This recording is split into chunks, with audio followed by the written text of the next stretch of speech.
Soalan nombor 2. Silakan Menteri. Assalamualaikum warahmatullahi wabarakatuh dan salam sejahtera. Tuan Sri Yang Di-Pertua, Ahli Dewan yang mulia.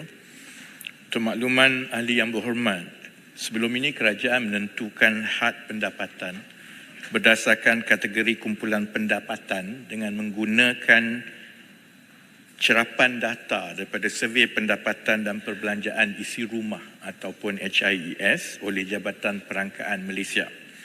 Survey ini dijalankan setiap 2 kali dalam tempoh 5 tahun dengan menggunakan kaedah persampelan keberangkalian sejumlah sekitar 89,000 isi rumah yang mewakili 7.9 juta isi rumah warga negara Malaysia.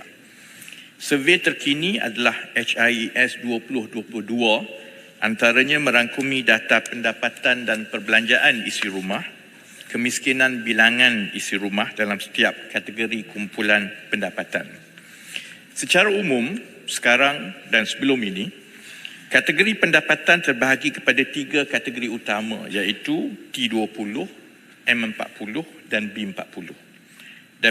Definisinya adalah seperti berikut. B40 merujuk kepada kumpulan isi rumah berpendapatan 40% terendah dari keseluruhan isi rumah, dan berdasarkan HIES 2022, had pendapatan ini di peringkat nasional adalah kurang daripada RM5,250 yang meliputi 3.16 juta isi rumah. M40 adalah kumpulan pertengahan dan berdasarkan HIES 2022, hadnya adalah RM5,250 sebulan kepada RM11,819 sebulan, dan T20 adalah kumpulan isi berpendapatan 20% tertinggi iaitu pendapatan melebihi RM11,819 sebulan. Tuan Sri Yang Di-Pertua, kerajaan telah memaklumkan berkenaan cadangan peralihan kaedah pengenalpastian kumpulan sasar daripada pengkelasan kumpulan pendapatan isi rumah B40, M40 dan T20 kepada pendapatan boleh belanja isi rumah bersih dengan izin Net Household Disposable Income. Kerajaan berpandangan konsep pendapatan boleh guna bersih boleh diperkenalkan sebagai asas untuk pemberian bantuan bagi mengurangkan risiko keciciran dan bersifat lebih adil kepada semua. Perkiraannya seperti begini. Pendapatan boleh guna bersih dikira dengan menolak jumlah pendapat perbelanjaan asas kehidupan wajar yang selepas ini akan dirujuk sebagai PAKW daripada pendapatan boleh guna setiap isi rumah, seperti gaji dan pencen, maksudnya pendapatan kasar, gaji dan pencen, kemudian ditolak dengan pindahan semasa dibayar seperti caruman kumpulan wang simpanan pekerja, cukai dan zakat yang telah dibayar, dan ini akan memberi pendapatan boleh guna setiap isi rumah.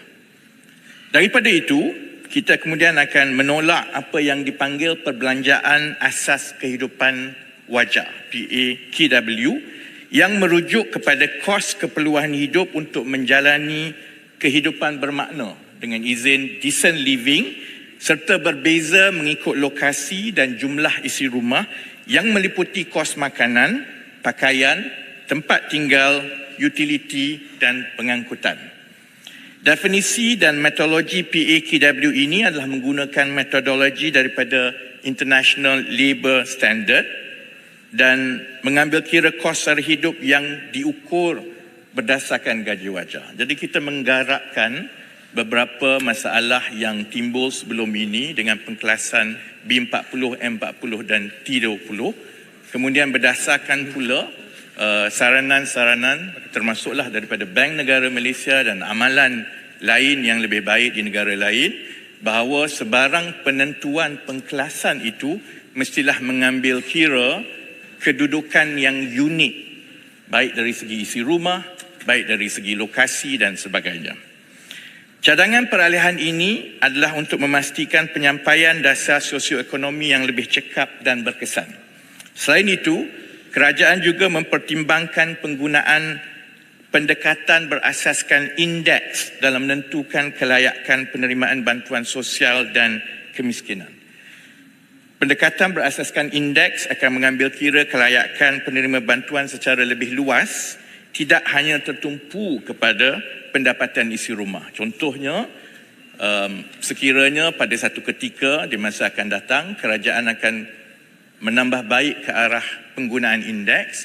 Indeks itu boleh diubah mengikut suasana ekonomi.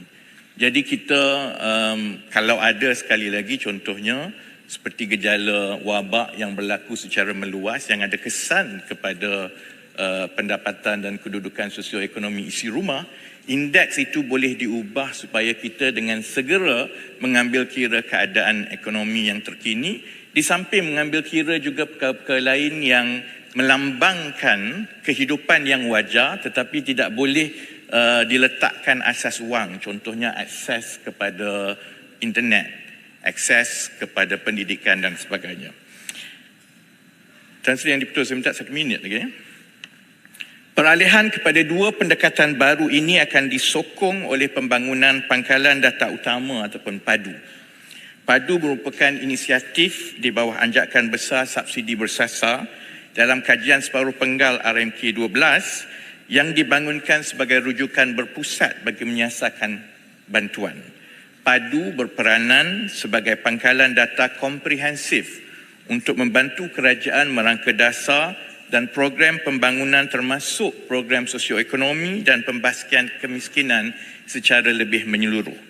PADU mengandungi data yang diintegrasikan daripada pelbagai sumber termasuk agensi kerajaan persekutuan, negeri, badan-badan berkanun yang mengandungi semua profil maklumat individu dan isi rumah yang terdiri daripada maklumat biografi, demografi, pekerjaan, pendapatan, maklumat isi rumah, status OKU, status semua bantuan yang diterima daripada agensi kerajaan di peringkat persekutuan dan juga negeri serta maklumat-maklumat yang lain.